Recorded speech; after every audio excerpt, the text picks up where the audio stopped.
ত্যাগের বিনিময়ে আমরা এদেশ থেকে ফ্যাসিবাদ বিদায় করতে পেরেছি। ফ্যাসিবাদ পলায়ন করেছে এই দেশ থেকে।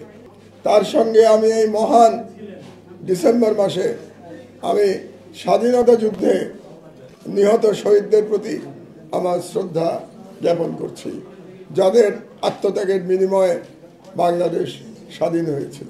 তো আজকে আপনাদের হয়তো কারো কারো স্মরণে আছে যে মাস দুয়েক আগে আমি তৃতীয় দফায় জেল থেকে বেরিয়ে, এই সরকারের আমলে প্রথম দফায় জেল থেকে বেরিয়ে আমি সংবাদ সম্মেলন করেছিলাম এবং সেদিন একটা ঘোষণা দিয়েছিলাম সেই সংবাদ সম্মেলনে আমার দেশের পক্ষ থেকেই যে ইনশাআল্লাহ 2024 সালের মধ্যেই আমরা আমার দেশ পুনঃপ্রকাশ করব। আমি সেদিন সেই ঘোষণা দিয়ে অফিসে ফিরে যাওয়ার পরে আমার সহকর্মীরা খুব চিন্তিতভাবে বলেছিলেন, মাহমুদ ভাই আপনি তো বললেন 2 মাসের মধ্যে পত্রিকা বের করবেন, কিন্তু এটা কি আসলেই সম্ভব হবে? তো এটা প্রায় অসম্ভব। আপনারা সবাই সংবাদ মাধ্যমের কর্মী, আপনারা জানেন যে একেবারে শূন্য থেকে 2 মাসের মধ্যে পত্রিকা বের করা, একটা জাতীয় পত্রিকা বের করা প্রায় অসম্ভব ব্যাপার। কিন্তু আমার মনে জোর ছিল যে আল্লাহর রহমত আছে, ইনশাআল্লাহ আল্লাহর রহমত থাকলে এবং আমরা সবাই যদি পরিশ্রম করি তাহলে আমরা পারবো।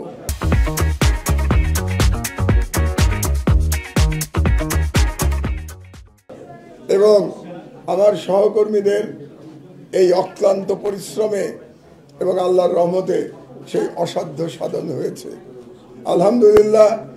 আর 48 ঘন্টার মধ্যে আমরা বাংলাদেশের জনগণকে ইনশাআল্লাহ 22 তারিখে রোববার সকালে আপনাদের প্রত্যেকের বাসায় বাসায়, অফিসে, সর্বত্র আমার দেশ পৌঁছে যাবে ইনশাআল্লাহ। তো এই যে পুনঃপ্রকাশ, এটা আমাদের এক নতুন যাত্রা। এই যাত্রা পথে যে নতুন আমরা যাত্রা করছি, সে তখন আমরা জনগণের প্রত্যাশা নিয়ে প্রথমে একটু কথা বলতে চাই। গত 2 সপ্তাহ ধরে আপনারা জানেন যে আমরা আমাদের ফেসবুক চালু করেছি এবং একটা ইউটিউব চ্যানেল চালু করেছি। এটা আমরা করেছিলাম প্রধানত জনগণের সাথে একটা কমিউনিকেশনের মাধ্যম হিসেবে।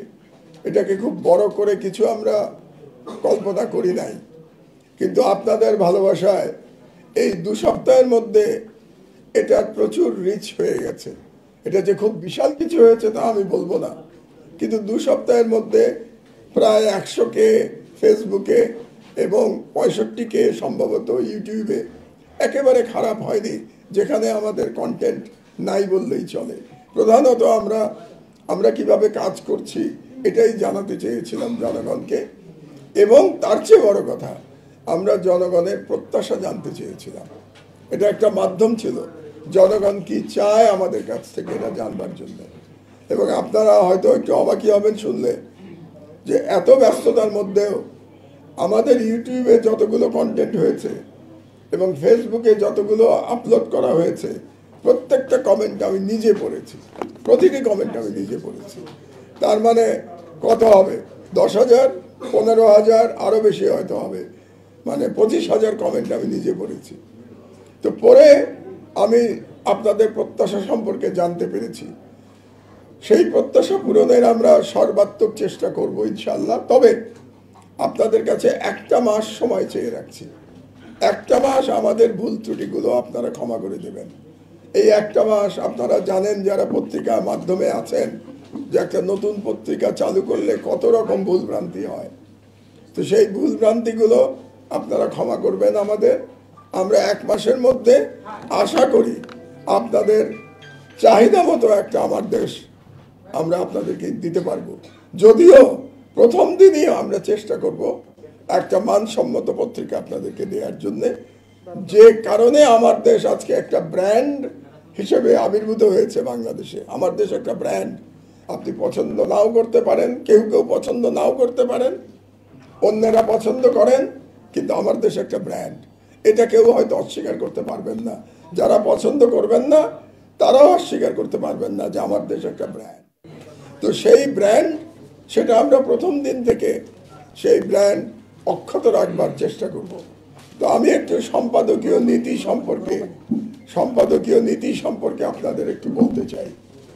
সেটা হলো, প্রথম উদ্দেশ্য হবে আমাদের সঠিক খবর দেয়া।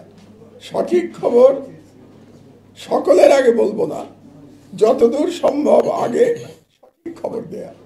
সঠিক খবর মানে কি, সেটা হচ্ছে, আপনাদেরকে একটু বোঝাই ব্যাপারটা। সেটা হচ্ছে যে আমরা যে খবরটা দেব সেখানে উভয় পক্ষের বক্তব্য থাকবে। কারণ প্রত্যেকটা খবরে আপনি জানেন একটা ভিকটিম থাকে, আর এক দল থাকে যারা অত্যাচার করে, বা সুতরাং দুটো পক্ষ থাকে। আমার পত্রিকায় দুই পক্ষের কমেন্ট থাকবে, দুই পক্ষের মতামত নিয়ে আমার খবর দেওয়া হবে। এটা কেন বলছি, আপনারা জানেন বিগত হাসিনার ফ্যাসিবাদী আমলে তথাকথিত ইসলামী জঙ্গি নিয়ে কি ধরনের প্রচারণা চালানো হয়েছে। এবং প্রত্যেকটা প্রচারণা, বাংলাদেশের বড় বড় পত্রিকা, আমি কারো নাম নিতে চাই না, আমি একটা পত্রিকার সম্পাদক, বড় বড় পত্রিকায় আমরা দেখেছি এক পক্ষের বক্তব্য ছাপা হয়েছে। যেমন ধরেন বিভিন্ন জঙ্গি কাহিনী আপনারা জানেন, সেই জঙ্গি কাহিনীকে আপনারা কোনো জঙ্গি কাহিনীতে একজনও জীবিত দেখবেন না, সকলকে মেরে ফেলা হয়েছে। এবং যারা ভিকটিম তাদের কোনো বক্তব্য সেই জঙ্গি কাহিনীতে নাই। বড় বড় পত্রিকায় হেডিংও যদি আপনি দেখেন, পুলিশ থেকে যেটা বলা হয়েছে, সরকার থেকে যেটা বলা হয়েছে, সেটা without any journalistic check and balance এটা ছাপিয়ে দেওয়া হয়েছে। এটা একটা পত্রিকার দায়িত্ব হতে পারে না। পত্রিকায় অবশ্যই দুই পক্ষের বক্তব্য মন্তব্য থাকতে হবে। সুতরাং আমি যে সঠিক খবর যেটাকে বলছি, সঠিক খবর আমার কাছে এই দুই পক্ষের মন্তব্য দিয়ে যে খবর আসবে সেটাই সঠিক খবর। ইনশাআল্লাহ আমার দেশে আমরা সেই সঠিক খবরটা দেব। এক। দু নম্বর, আমরা যেরকম আগে সংগ্রাম করেছি মানবাধিকারের জন্যে, গণতন্ত্রের জন্যে, দুর্নীতির বিরুদ্ধে, আমরা, আপনাদের মনে আছে হয়তো আমাদের সাথে প্রথম যে লড়াই শুরু হয়েছিল শেখ হাসিনা, আপনারা ভুলে গেছেন সম্ভবত, সেটা শেখ হাসিনার পুত্রের জয়ের এবং তৎকালীন জ্বালানি উপদেষ্টা তৌফিক এলাই চৌধুরী, তাদের একটি ঘুষের অভিযোগ সংক্রান্ত একটি সংবাদ ছাপা হয়েছিল 2009 সালের ডিসেম্বর মাসে। এবং সংবাদটি করেছিলেন আমার সহকর্মী, এখন একজন সরকারি কর্মকর্তা, আব্দুল্লাহ, তিনি এই সংবাদটি করেছিলেন।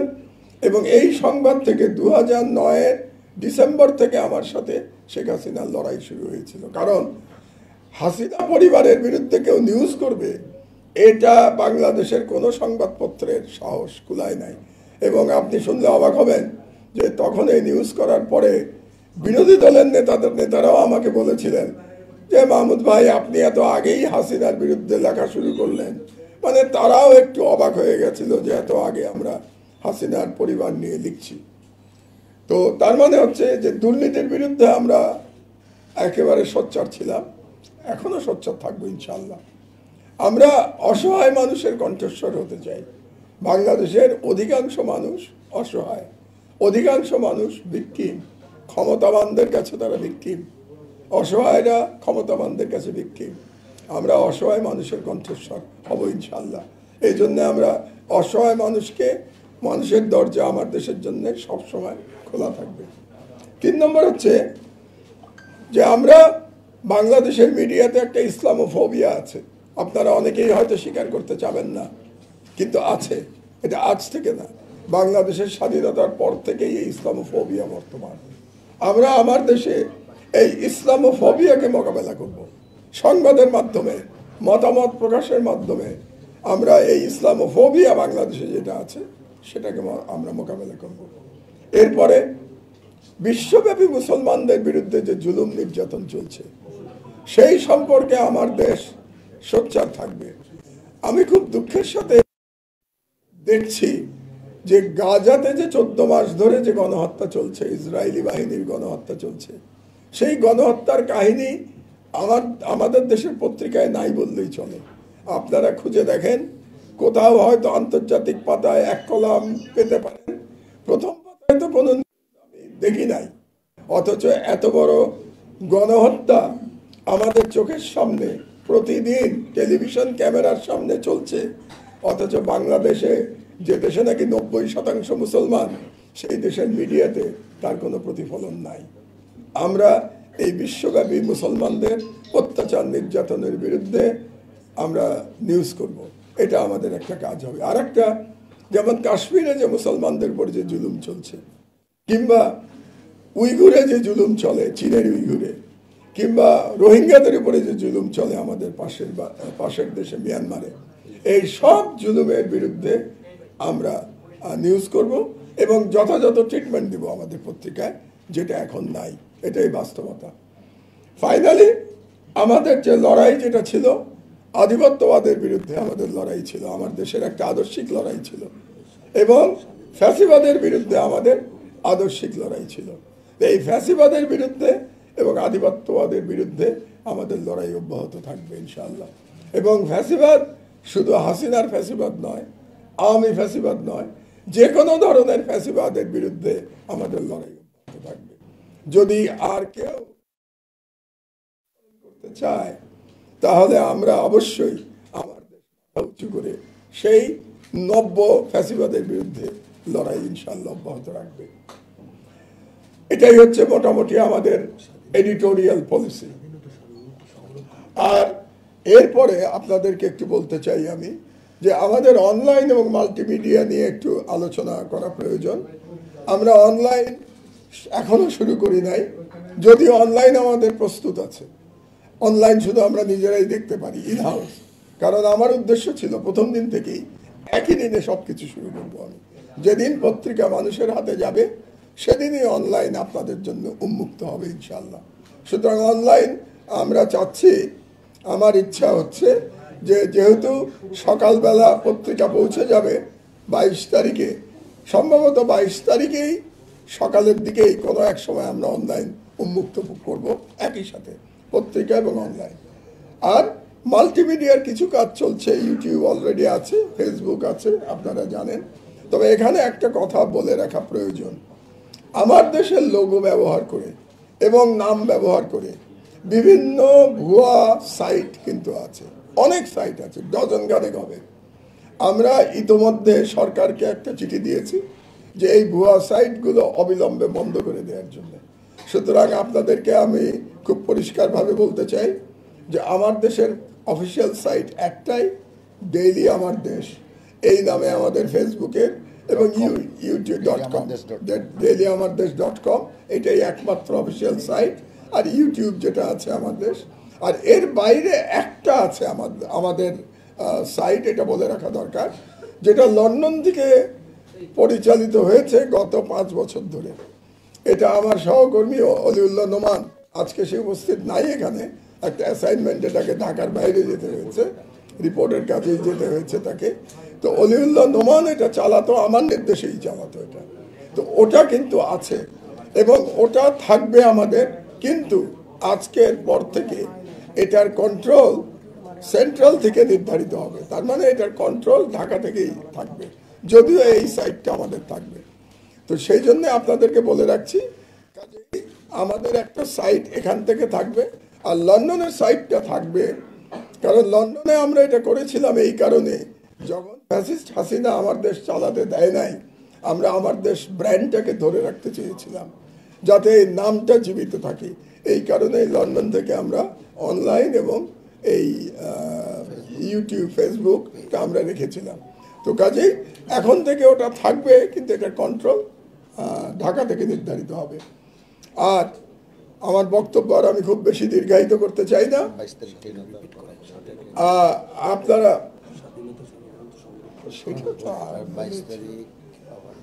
তো তাহলে সর্বশেষ যে বক্তব্য দিয়ে আমি শেষ করব, সেটা হলো 22 তারিখে আমার দেশ আসছে ইনশাআল্লাহ। তো আগামী 2 দিনের মধ্যে আপনারা আমার দেশ পেয়ে যাচ্ছেন। আমরা প্রস্তুত, আমাদের ছাপার কাজ শুরু হয়ে গেছে। আমাদের যে সাপ্লিমেন্ট যেটা বেরোবে, সেগুলো অলরেডি ছাপা হচ্ছে, আপনাদেরকে জানিয়ে রাখলাম। এবং সেখানে আপনারা প্রথম 4 দিন যে ছাপা হবে, যে পত্রিকা আমাদের হবে, এই 4 দিন একটা কালেকশন আইটেম হবে। কেন কালেকশন আইটেম হবে আমি বলে দিচ্ছি আপনাদেরকে। কারণ সেখানে যত লেখা যাচ্ছে এবং মানুষের লেখা যাচ্ছে, একসাথে এত ধরনের বিদগ্ধ জনের লেখা এবং একসাথে এত চিন্তা চেতনার লেখা, সেখানে তথাকথিত বামও আছে, ডানও আছে, মধ্যপন্থীও আছে, সবার এক জায়গায় এক প্ল্যাটফর্মে এই লেখা আমার ধারণা বাংলাদেশের মিডিয়ার ইতিহাসে আর কখনো হয় নাই। কাজেই সেই দিক দিয়েও আমাদের প্রথম 4 দিনের যে আমার দেশ, সেই 4 দিন একটা ঐতিহাসিক একটা কালেকশন হিসেবে থাকবে এই আমার দেশ, আমরা আশা করি। আর সর্বশেষ আমি পাঠকদের কাছে সহযোগিতা চাচ্ছি। আপনারা যেভাবে আমাদেরকে ভালোবেসেছেন, আপনাদের সমর্থন, আপনাদের ভালোবাসা আমার দেশের প্রতি অব্যাহত রাখবেন এবং আপনাদের যে কোনো রকম পরামর্শ আমাদের জন্য অত্যন্ত গুরুত্বপূর্ণ। কাজেই আপনারা, আমার একটা ইচ্ছা হচ্ছে, আপনারা এটা সকলেই জানেন, মিডিয়াতে যারা আছেন, গত 15 বছরের তেলবাজির কারণে এবং দালালির কারণে পত্রিকা পড়ার অভ্যাসটা বাংলাদেশে কমে গেছে। এটা আপনারা সবাই জানেন, কারণ পত্রিকার উপরে মানুষের আস্থা উঠে গেছে এবং সেই কারণে পত্রিকার যারা যারা বড় বড় নাম যারা শোনেন, তাদের সার্কুলেশনও শতকরা 50% কমে গেছে প্রত্যেকের। আর বাকিদের কথা আমি নাই বললাম। আমাদের উদ্দেশ্য হচ্ছে আবার এই যে পত্রিকা পড়ার অভ্যাসটা ফিরিয়ে নিয়ে আসা। কারণ একটা দেশের পত্রিকা সেই দেশের কালচারের দর্পণ, একটা সংস্কৃতির দর্পণ। আমি মনে করি একটা পত্রিকা, যতই অনলাইনের যুগে আমরা বসবাস করি, যতই কি বলে স্মার্টফোনের যুগে বসবাস করি, কিন্তু একটা পত্রিকা হাতে নিয়ে পড়ার যে আনন্দ, এই আনন্দ একটা ভিন্ন রকম আনন্দ। যেমন আমরা তো বয়সে অনেক বেশি হয়ে গেছে, জীবনের প্রায় শেষ প্রান্তে চলে এসেছি, কিন্তু এখনো আমি কিন্তু বই পড়তে পছন্দ করি। ওই ল্যাপটপে পড়তে আমি অস্বস্তি বোধ করি। বই হাতে নিয়ে পড়ার যে আনন্দ, এই আনন্দ এখনো আমি অনুভব করি এই বয়সেও। তো কাজেই আমি চাই বাংলাদেশের জনগণ আবার পত্রিকা পড়ার অভ্যাস করুক, আবার সকালবেলা অপেক্ষা করুক পত্রিকাটা কখন আসবে। আমার মনে আছে যে আমরা পত্রিকা আসার জন্য অপেক্ষা করতাম এবং পত্রিকা আসার পরে এক ধরনের কাড়াকাড়ি পড়ে যেত বাড়িতে, আমার মা, বাবা বা অন্য আত্মীয় স্বজনদের মধ্যে। আমি স্পোর্টস পেজ খেলার পাতা দেখতে চাইতাম, অন্যেরা অন্য পাতা দেখতে চাইতো। এই যে একটা প্রতিযোগিতা সকালবেলা খবরের কাগজ নিয়ে, আমি চাই এটা আবার ফিরে আসুক এবং এটা ফিরে আসার জন্যে আমার দেশ তার ভূমিকা পালন করবে। আপনাদেরকে অসংখ্য ধন্যবাদ। এবং কোনো প্রশ্ন যদি থাকে আপনাদের, তাহলে আপনারা প্রশ্ন করতে পারেন। স্বাধীনতার কথা বলে আমার দেশ সর্বদা স্বাধীনতার কথা বলে। প্রথম কথা হচ্ছে যে আমরা কোনো সময় পুরনো ইতিহাস যদি আমাদের দেখেন, আমরা কোনো রাজনৈতিক কিন্তু সেই অর্থে সমর্থন করি নাই আপনি যেভাবে বলতে চাচ্ছেন। আমরা ফ্যাসিবাদের বিরুদ্ধে ছিলাম, আমরা অগণতান্ত্রিক সরকারের বিরুদ্ধে ছিলাম এবং সেটার সুবিধা গেছে তৎকালীন বিরোধী দলের পক্ষে। এবং যেহেতু এটার সুবিধা তৎকালীন, কাজেই অনেকের ধারণা হয়েছে যে আমরা তৎকালীন বিরোধী দলগুলির সমর্থক। এটা হলো তারা বাই ডিফল্ট সুবিধা পেয়ে গেছে। কিন্তু আপনি যদি আমার পত্রিকার কাভারেজ খেয়াল করেন, ওই সময় যারা এগুলো নিয়ে রিসার্চ করেন, তারা দেখবেন কোনো দলকে আমরা কোনো অ্যাডিশনাল কাভারেজ দেই নাই। আপনি এটা খুব মজার জিনিস দেখবেন, আমার পত্রিকায় 5 বছর আমরা চালিয়েছি, কারো অ্যাডিশনাল কাভারেজ ছিল না। এখনো আমরা কোনো দলের ত্যাগের প্রশ্নই আসে না, কোনো দলের সাথে আমাদের কোনো সম্পর্ক নাই। আমরা যে দল বাংলাদেশের পক্ষে থাকবে, যে দল আধিপত্যবাদের বিরুদ্ধে থাকবে, যে দল গণতন্ত্রের পক্ষে থাকবে, আমরা তাদের পক্ষে থাকব। শাহবাগে আমরা আমাদের যে বিখ্যাত সেই হেডলাইন, শাহবাগে ফ্যাসিবাদের পদধ্বনি, এটা আমরা বুঝতে পেরেছিলাম হয়তোবা এইটুকুই পার্থক্য অন্য পত্রিকার সঙ্গে। আপনাদের মনে আছে সকল পত্রিকা তখন, আমি যেটা বলি, শাহবাগের জ্বরে আক্রান্ত সকল পত্রিকা। সেই অবস্থায় শুধু আমার দেশ তার বিপরীতে দাঁড়িয়ে বলেছিল যে শাহবাগে ফ্যাসিবাদের পদধ্বনি।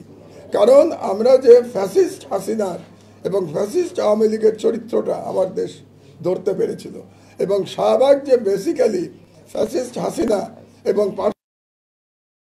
ষড়যন্ত্রের একটা কেন্দ্র ছিল, এটা আমার দেশ ধরতে পেরেছিল, সেটা অন্যরা ধরতে পারে নাই।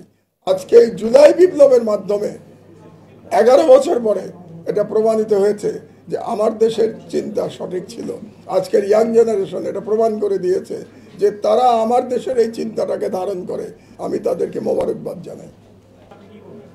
আমি পরিষ্কারভাবে আপনাদের বলে দিতে চাই যে এটা আমার জীবনের লাস্ট ইনিংস।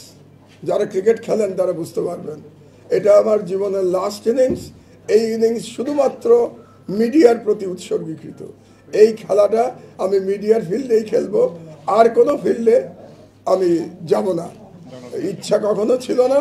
এই মিডিয়ার ফিল্ডে থেকে আমি জনগণের জন্য কাজ করবো ইনশাল্লাহ।